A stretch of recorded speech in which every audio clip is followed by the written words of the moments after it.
Dalam Bapa, Putra, dan Roh Kudus. Amin. Allah Tritunggal Maha Kudus, puji syukur kami aturkan kepadamu. Kami boleh mengerti dan memahami bahwa kami dipanggil pada kekekalan keabadian. Tidak pada kesementaraan di dunia ini. Bantu kami ya Bapa untuk merasakan dan mengalami dan memperjuangkan yang terbaik bagi kehidupan kami semua. Terpujilah namamu kini dan sepanjang segala masa. Amin. Para saudara, bacaan hari ini tentang seseorang yang bertanya kepada Yesus, yang berlari-lari, yang sebetulnya dengan berlari-lari dia ingin rasa tahu yang mendalam atas pertanyaan yang sulit dia jawab. Saya kira, apa yang harus saya lakukan supaya saya masuk kerajaan Allah? Pertanyaan dari orang ini sungguh merupakan pertanyaan yang bagus sekali. Ya, dia bertanya. Ya, terus pertanyaan adalah suatu cara untuk semakin berkembang dalam hidup. Tanpa pertanyaan orang sulit untuk berkembang. Dan dia bertanya, bagaimana? Dan Yesus menjawabnya. Pertanyaan yang dikandung begitu lama itu tentang sesuatu yang tidak mungkin dipikirkan, tidak banyak dipikirkan orang tentang keabadian. Bagaimana untuk masuk kerajaan Allah? Sekarang pun hampir kebanyakan orang tidak pernah berpikir tentang kerajaan Allah, ya, tentang abadi, enggak mungkin. Tapi sudahlah, itu suatu mekanisme yang bagus sekali, sehingga Yesus menjawab, apakah kamu menjalankan 10 perintah Allah? 10 perintah Allah ini 10, hormatilah orang tuamu, jangan berzina, rayakan hari-hari raya, dan seterusnya. Ya. Dan seorang itu luar biasa, aku sejak muda aku sudah menjalankannya, sejak muda. Wow, luar biasa. Tapi Yesus mengangkat dia untuk menjadi lebih dalam lagi. Ya. Dorongan kita untuk menjadi lebih dalam lagi. Yesus mengatakan, kalau kamu ingin mendapat kehidupan, jangan masuk kerajaan surga, coba dia katakan, ya, tinggalkan segala sesuatu dan ikuti aku. Tinggalkan dirimu, tinggalkan kekayaanmu, semuanya, dan mengikuti aku.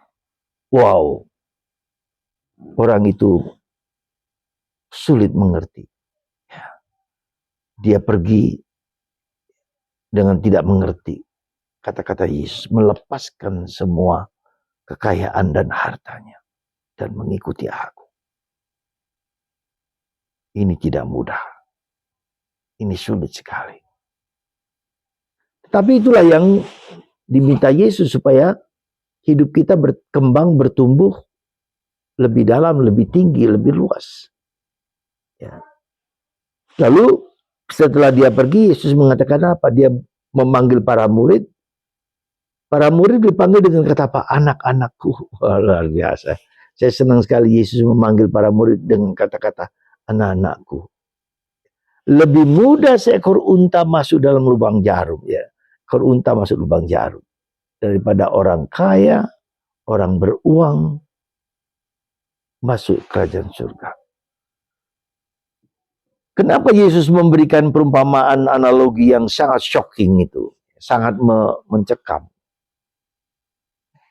Sangat sulit orang beruang masuk kerajaan surga.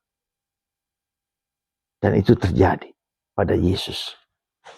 Dan orang-orang kaya. Dan Yesus menjual segala sesuatu, melepaskan segala sesuatu untuk mengikuti Yesus.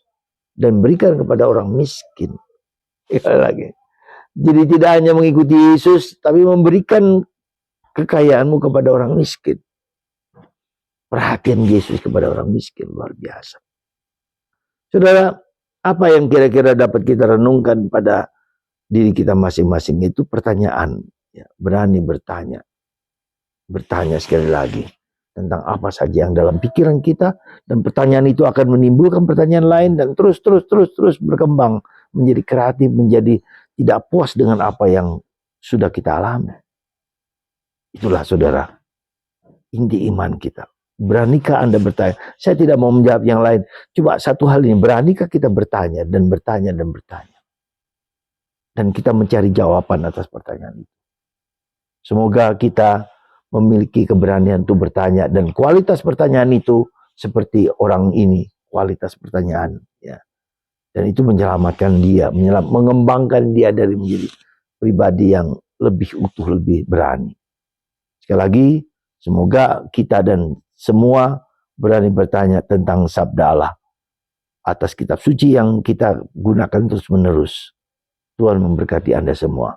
Bapa, Putra, dan Roh Kudus. Amin.